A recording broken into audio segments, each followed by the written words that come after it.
Hi friends, అందరికీ నమస్తే. అందరూ బాగున్నారా? నా ఛానల్ నేమ్ వచ్చి భవానీ ఇంటి విలువలు. నా ఛానల్ని సబ్స్క్రైబ్ చేసుకోండి, మీ వాళ్ళందరికీ షేర్ చేయండి, నా వీడియోకి లైక్ కొట్టండి. మీకు నచ్చిన ఏమైనా ఉంటే నాకు కామెంట్ చేయండి ఫ్రెండ్స్.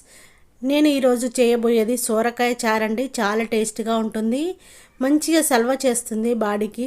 ఇలా సోరకాయ చారు చేసుకొని తినండి, టేస్ట్ మాత్రం చాలా చాలా బాగుంటుంది. పచ్చి చింతకాయ తీసుకొని మంచిగా కడిగి ఒక గిన్నెలో వేసేసుకొని తగినన్ని వాటర్ని వేసుకొని చింతకాయను స్టవ్ పైన పెట్టేసుకొని చింతకాయ మునిగేంత వరకు వాటర్ని వేసుకోవాలి. స్టవ్ వెలిగించుకొని గిన్నెను స్టవ్ పైన పెట్టేసుకొని మూత పెట్టేసుకొని ఒక 10 నిమిషాలు ఉడికించుకోవాలి.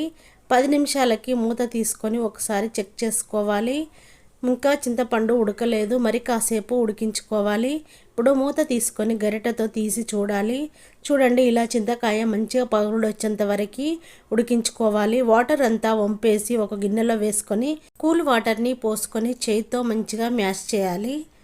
మనకి చింతపులుసు రెడీ అయిపోతుంది. చేత్తోనే మరొక గిన్నెలో వడకట్టుకోవాలి. మరి కాస్త వాటర్ వేసేసుకొని వడకట్టుకోవాలి. మన పులుసును పట్టి మనము వాటర్ని వేసేసుకోవాలి.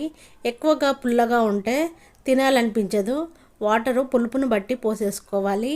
ఇప్పుడు సోరకాయని తీసుకొని పైన పొట్టంతా గీరేసుకొని ముక్కలు కట్ చేసుకోవాలి. సోరకాయ చారండి, చాలా టేస్ట్గా ఉంటుంది. ఇలా చేసుకొని చూడండి.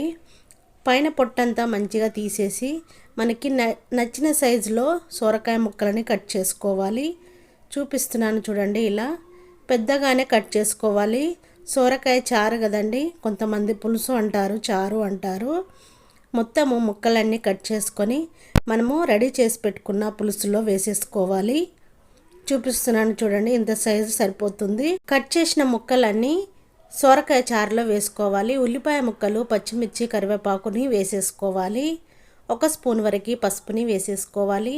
2 స్పూన్ల వరకు ఉప్పుని వేసేసుకోవాలి. 1 స్పూన్ వరకు కసూరి మెంతిని వేసుకోవాలి.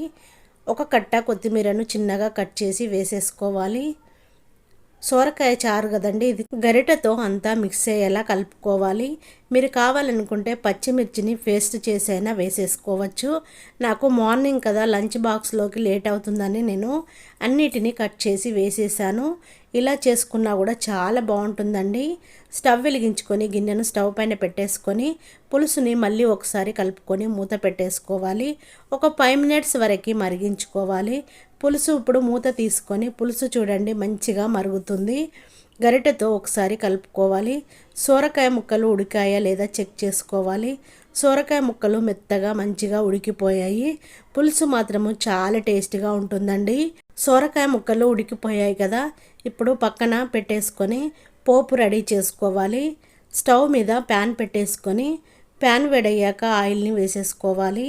ఆవాలు, జీలకర్ర, ఎండుమిర్చిని వేసేసుకొని రెడ్గా ఫ్రై చేసుకోవాలి. కచ్చా పెచ్చగా దంచుకున్న ఎల్లిగడ్డ ముద్దని వేసేసుకోవాలి. ఎల్లిగడ్డ ముద్ద అయితే చాలా టేస్ట్గా ఉంటుందండి. ఏ చారులోకైనా ఎల్లిగడ్డ ముద్ద చాలా టేస్ట్గా ఉంటుంది. 1 స్పూన్ వరకు ఇంగువని వేసేసుకోవాలి. మొత్తము మిక్స్ అయ్యేలా కలుపుకొని మనము రెడీ చేసి పెట్టుకున్న పులుసులో వేసేసుకోవాలి. ఇంగువతో పోపేస్తే చాలా టేస్ట్గా ఉంటుంది సోరకాయ చారు. ఇప్పుడు మూత పెట్టేసుకొని స్టవ్ ఆఫ్ చేసుకోవాలి. ఎంతో టేస్ట్గా ఉండే పచ్చి చింతకాయ సోరకాయ చారు రెడీ అయిపోయింది. నా వీడియో నచ్చినట్టయితే లైక్ చేయండి, మీ వాళ్ళందరికీ షేర్ చేయండి, నా ఛానల్ని సబ్స్క్రైబ్ చేసుకోండి.